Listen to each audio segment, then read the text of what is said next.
राधे राधे दोस्तों। और मेरे चैनल XYZ कहानी में आपका एक बार फिर से हार्दिक स्वागत है। और देखिए, इस चैनल पर मैं आपके लिए बहुत ही सुंदर और मनोरंजनपूर्ण कहानियां लेकर के आता हूं, कुछ सत्य घटनाएं भी लेकर के आता हूं। तो चैनल को आप ज़रूर सब्सक्राइब करना और साथ में ही बेल के बटन को भी प्रेस कर लेना, ताकि मैं जो भी वीडियो डालूं उसका नोटिफिकेशन आपको जल्दी से मिल जाए और आप उस वीडियो को देख पाएँ। तो देखिए, आज जो मैं आपको कहानी सुनाऊंगा वो कहानी है एक भूतनी की। और भूतनी ने कहा कि तूने मुझे गर्भवती क्यों किया। तो इसी शीर्षक पर आधारित ये कहानी है। तो देखिए, एक तांत्रिक बाबा थे और तांत्रिक बाबा अपनी साधना में मस्त थे। उनके चारों ओर एक काला घेरा बना हुआ था, क्योंकि जब कोई तांत्रिक साधना करता है तो अपने चारों तरफ घेरा यानी सुरक्षा चक्र बना करके और तब साधना करता है। तो वो साधना कर रहे थे और सुरक्षा घेरा बना करके ही साधना कर रहे थे। शमशान में थे तो घेरे के बीचों बीच एक कुंडी थी उनके पास में, उसमें आग जो है वो जल रही थी। और पास में ही थाली में कुछ नींबू और कुछ बाल वगैरह पड़े हुए थे। साथ ही 5 अलग अलग रंगों की दाल भी थी। तो क्योंकि जब कोई साधना करता है तो पूरी सामग्री लेकर के बैठता है, तो वही बाबा जो है सामग्री लेकर के बैठे हुए थे, क्योंकि जो साधनात्मक रूप से जिस सामग्री की आवश्यकता होती है वही सामग्री उनके पास थी। अब जब वो साधना कर रहे थे तो होता क्या है कि वहीं चारों ओर जोर जोर से किसी के रोने की आवाज आ रही थी। कोई वहां पर रो रहा था। तकरीबन लगभग 10 मिनट तक जब ये आवाज लगातार तांत्रिक बाबा की साधना में विघ्न डालती रही, क्योंकि जब वो रोती, आवाज रोने की आती तो उनका ध्यान भंग होता। अब जब ध्यान भंग होता था तो उनको विघ्न पैदा होता उसमें। तो वो जो है लगातार 10 मिनट से वो रोने की आवाज आ रही थी। अब वो विघ्न डालती जा रही थी साधना में। जब जाकर बाबा ने अपनी आंखें खोली, जब वे उनकी ध्यान टूट गया तो आंखें खोली उन्होंने आंखें खोली तो देखा कि सामने एक लाल साड़ी में एक औरत खड़ी हुई है, जिसने अपनी मांग में सिंदूर भरा है। उसके हाथों में भर भर के चूड़ियां हैं, उसके होठों पर लाली है और उसके माथे पर बिंदी थी। उसकी आंखों का काजल खून बनके उसकी आंखों से बह रहा था। उस औरत को देखकर बाबा ने अपनी साधना को जारी रखते हुए कहा कि बताओ क्या बात है, क्यों हर अमावस्या की रात तुम मेरे पास आकर मेरी पूजा में या मेरी साधना में विघ्न डालती रहती हो? क्या मैं इसका कारण जान सकता हूं? बाबा की बात सुनकर वो औरत रोते रोते बैठ गई और फिर खूंखार आवाज में बोली कि बाबा, मैं इस गांव में ही रहती हूं और मेरा नाम चांदनी है। इंसान की योनि को छोड़ने के बाद मुझे चुड़ैल की योनि में आना पड़ा, और चुड़ैल की योनि में आने के बाद मैंने कभी किसी के साथ गलत कार्य नहीं किया, क्योंकि इंसानी रूप में मैं एक पुण्य आत्मा थी। पर पति के गलत रास्ते पर जाने की वजह से मैंने आत्महत्या कर ली, इसलिए बाकी की जिंदगी अब मैं चुड़ैल बनकर के मुझे काटना पड़ रहा है। पर बाबा, अब मैं बहुत बड़ी दुविधा में फंस गई हूं। तो देखिए, आपको एक बात यहां पर मैं बता दूं कि अगर कोई साधक होता है तो वो साधक जब साधना करता है तो आसपास में जितनी भी प्रेत आत्माएं, चुड़ैल, भूत प्रेत जो भी होते हैं वो उसकी साधना में आते हैं, क्योंकि उन्हें लगता है कि उनकी मुक्ति ये व्यक्ति करवा सकता है। इसलिए वो आकर के साधना में आते हैं, क्योंकि उनको विश्वास होता है कि ये व्यक्ति हमारी मुक्ति कर सकता है, क्योंकि हर कोई आत्मा चाहती है कि हमारी मुक्ति हो जाए। तो इसी तरीके से वो चुड़ैल भी जो थी, उसने अपनी जो घटना थी बताया कि मेरे साथ एक घटना हुई है, उस पर ना तो मुझे यकीन हो रहा और ना ही आप यकीन करोगे। मेरी समस्या का जो हल है वो केवल आपके पास है। बाबा मेरी आप मदद करो। तो बताओ चांदनी, तुम्हें क्या मदद चाहिए और क्या मुसीबत आने पर तुम जो यहाँ पर आई हो, ऐसी कौन सी मुसीबत आन पड़ी है? बाबा ने हल्की सी मुस्कान अपने चेहरे पर बिखेरते हुए कहा। तभी वो चुड़ैल बोली कि बाबा मैं गर्भ से हूँ। अब ये सुनकर के बाबा के हाथों से पूजा की थाली जो है वो छूटते छूटते बची।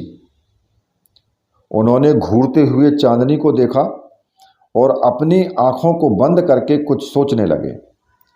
कुछ देर तक आंखें बंद करने के बाद बाबा ने अपनी आंखें खोली और देखा कि चांदनी अभी भी सामने बैठकर आंखों से लगातार आंसू बहाए जा रही है।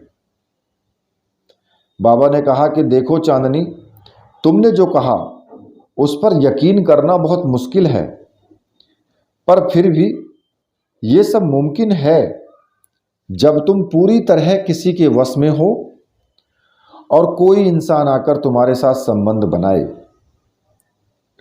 तब ये मुमकिन है। तो क्या तुम्हारे साथ कभी ऐसी घटना घटी है?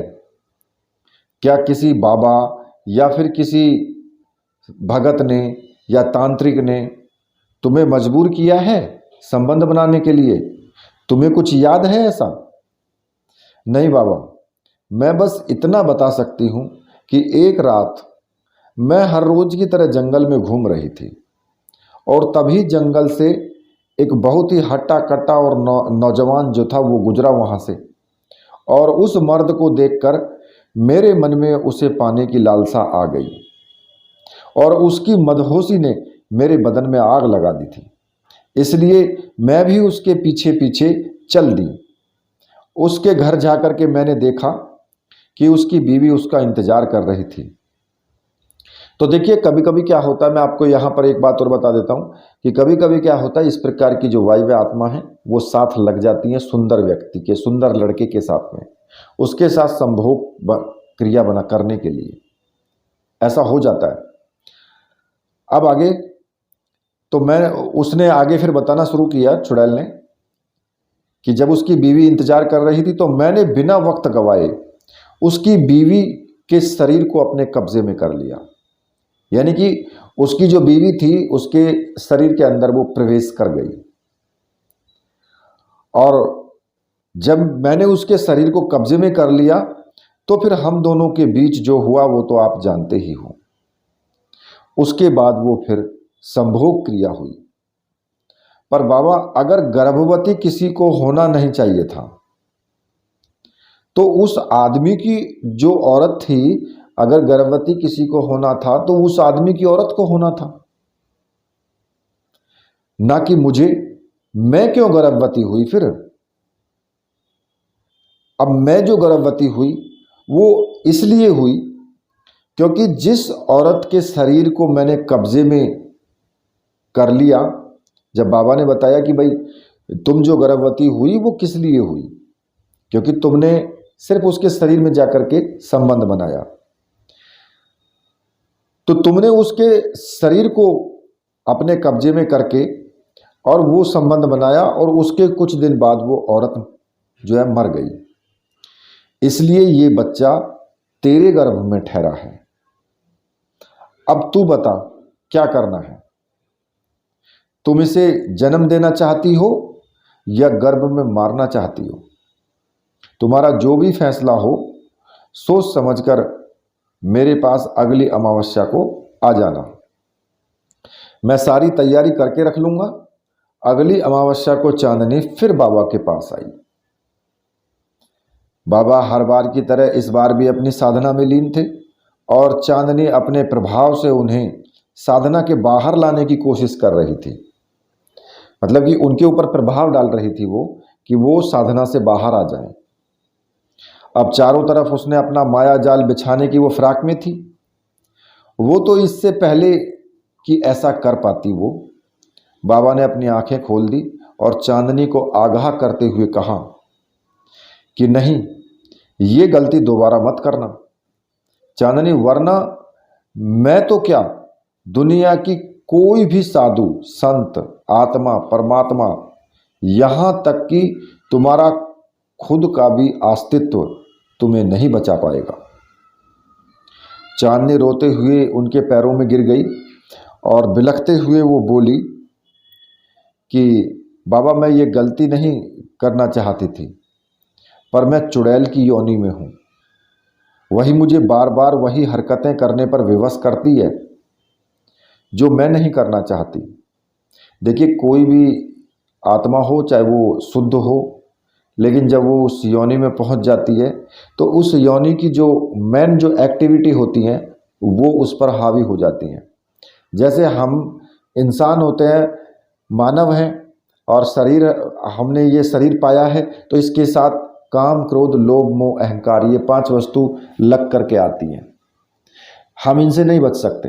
प्रत्येक व्यक्ति के अंदर ये सब चीज़ें मिलती हैं, जबकि आत्मा के अंदर नहीं मिलती है। आत्मा तो पवित्र होती है। इसी प्रकार से जो चुड़ैल होती है या भूत प्रेत होते हैं, उनके अंदर जो गुण होते हैं जो आने चाहिए, वो गुण उनको आते हैं और उन्हीं के अनुसार फिर वो ऐसा सोचते हैं, विवश हो जाते हैं वो। तो उसने वही बताया कि मैं विवश हो गई थी, पर मैं ये करना नहीं चाहती थी। बाबा, मुझे माफ़ कर दीजिए और मेरी समस्या का समाधान बताइए। तेरी समस्या का समाधान तो मैं तुझे बता दूंगा, पर तू ये बता कि तू उस जो लड़का था जिसका नाम राजू था, तो उसकी पत्नी थी ना? उसकी कोई संतान नहीं, उसकी तो कोई संतान नहीं थी। हमारे बाजू वाले गांव में जो कन्हैया लाल था, उसका बेटा है गगन, तो उसी की पत्नी है ना। अब बाबा के मुख से अपने पिछले जन्म की सच्चाई सुनकर चांदनी ने आंसू पोंछते हुए कहा कि हाँ बाबा, मैं उसी की पत्नी हूँ। ठीक है, अब तू ये बता, तू इस बच्चे को जन्म देना चाहती है या नहीं? हाँ बाबा, मैं इस बच्चे को जन्म देना चाहती हूँ, पर इस योनि में नहीं। मैं नहीं चाहती कि मेरा बच्चा भूत प्रेत की योनि में जन्म ले। बाबा, ऐसा कोई रास्ता बताइए कि ये इंसानी रूप में जन्म ले। चांदनी की बात सुनकर के बाबा ने कुछ सोचते हुए अपनी आंखें बंद की और कुछ देर आंख बंद करने के बाद वो आंख खोलते हुए बोले कि ठीक है चांदनी, अगर तू चाहती है कि तेरा बच्चा इंसान योनि में जन्म ले तो तुझे उसके लिए बहुत गहरी परीक्षा देनी होगी। तू बता, तू इस परीक्षा के लिए तैयार है? कैसी परीक्षा बाबा? तुझे 7 इंसानों के शरीर में प्रवेश करना होगा और बारी बारी से, और वो सभी इंसान वह होंगे जो पूरी तरह से भगवान के भक्त होंगे, और उनकी जिंदगी में जो परेशानी है तुझे उसका हल करके ही लौटना है। पर यदि याद रहे, तू किसी भी इंसान के शरीर में 7 दिन से ज़्यादा नहीं रह सकती। अगर 7 दिन से 1 मिनट भी ऊपर हुआ तो तू हमेशा के लिए उसी के शरीर में वास करके रह जाएगी और तेरा बच्चा तेरी कोख में ही खत्म हो जाएगा। बाबा ये ऐसी परीक्षा ले रहे हैं। आप तो जानते हैं, मैंने भगवान के भक्तों में शरीर, अगर भगवान के भक्तों के शरीर में मैंने प्रवेश किया तो उनकी पूजा अर्चना और उनका जो तप होता है मुझे भस्म कर देगा। ऐसा कुछ नहीं होगा। तुम भले ही भूत प्रेत की योनि में हो, लेकिन तुम दिल से साफ हो और अच्छे लोगों का भगवान कभी अनहित नहीं करता। तो बाबा, मुझे वे 7 लोग मिलेंगे कहाँ? तुझे बारी बारी से सब मिलते जाएंगे, पर सबसे पहले तुझे यहाँ से दूर एक शहर में जाना है। वहाँ एक जोड़ा रहता है, मोहन और उसकी पत्नी पूजा का। दोनों पति पत्नी हैं, दोनों में असीम प्रेम है, पर उनकी कोई संतान नहीं है। तुझे उनका यही दुख मिटा करके आना है। तुझे उन दोनों के बीच की दूरियां खत्म करके आना है। उन दोनों की शादी को 10 साल होने को आए और बच्चा ना होने की वजह से दोनों एक दूसरे से चिढ़ने लगे।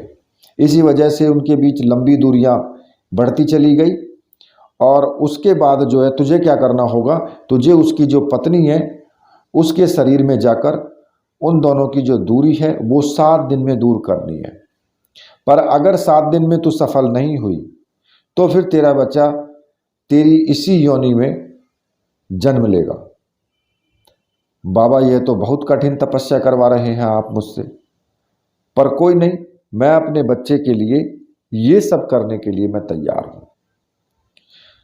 तो देखिए दोस्तों, मां का दिल तो मां का दिल ही होता है, चाहे वो भले ही किसी भी योनि में हो, वो इंसान हो, चुड़ैल हो, लेकिन मां तो हमेशा मां ही होती है। तो देखिए, ये जो कहानी है ये सिर्फ एक आपको शिक्षाप्रद कहानी है